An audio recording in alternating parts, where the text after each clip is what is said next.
మీరు ఈ ప్రశ్న అడిగేసరికి జనాలంతా నన్ను గమనిస్తుంటారమ్మా. మరి హెయిర్ లాస్ లేకుండా ఉండేందుకు సార్ వాడుకొని లబ్ధి పొంది మాకు చెప్పింటే బాగుండు కదా అని చెప్పేసి అంటారమ్మా.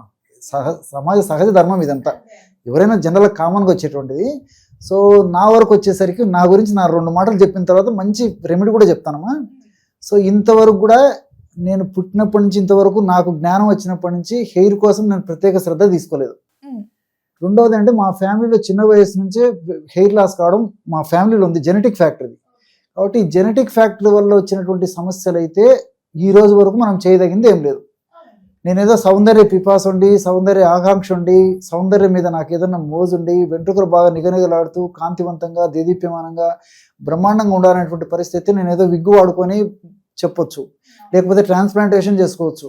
నేను ఏది ఆధునిక కృత్రిమ రసాయన ఔషధాలు వాడుకోలేదు, న్యాచురల్ ఔషధాలు వాడుకోలేదు, ఇలాంటి ట్రాన్స్ప్లాంటేషన్ వీటి మీద నాకు ఆసక్తి లేదు, ఇది ఏం లేదు. కాబట్టి నేనంటూ ప్రత్యేకంగా కేర్ తీసుకోలేదమ్మా.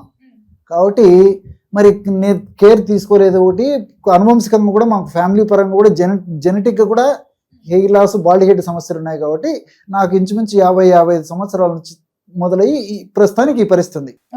ఇది నా గురించి చెప్పుకోవాల్సింది. కాబట్టి మరి ఈ విషయాలు చెప్పకపోతే చాలా మంది ఏంటంటే మరి మొదట్లోనే నెగిటివ్ కామెంట్స్ రాసేసరికి ఎంతో విలువైనటువంటి సమాచారం ఉన్నటువంటి కంటెంట్ ఉన్నటువంటి వీడియోని మిస్ అవుతారనేటువంటి ఆ యొక్క తాపత్రయంతో చెప్పడం జరుగుతుందమ్మా. కాబట్టి ఇప్పుడు నేను చెప్పేటువంటి పదార్థాలు కూడా మరి గూగుల్ సెర్చ్లో చూస్తే తెలుస్తుంది, చూస్తే కాన్ఫిడెన్స్ వస్తుంది. బట్ నేను చెప్పేది ఏంటంటే ముందు చూడండి, ఇదేదో వేలాది రూపాయలు, లక్షలాది రూపాయలు ఖర్చు కాదు. అందరూ ఎదుర్కొనేటువంటి, అనేక మంది ఎదుర్కొనేటువంటి కామన్ ప్రాబ్లం. ప్రయత్నం చేయడంలో తప్పు లేదు, ఇదేదో కమర్షియల్ పరంగా కాదు ఇది.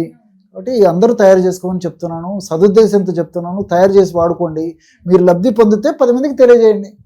దీనివల్ల తప్పు లేదు కదమ్మా, పరోక్షంగా మనం హెల్ప్ చేసినటువంటి వాళ్ళం మొత్తం.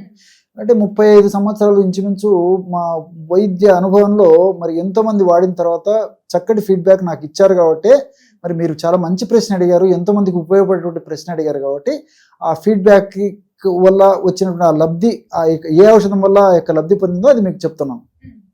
మరి సరే, ఇదంతా నాణ్యానికి ఒకవైపు.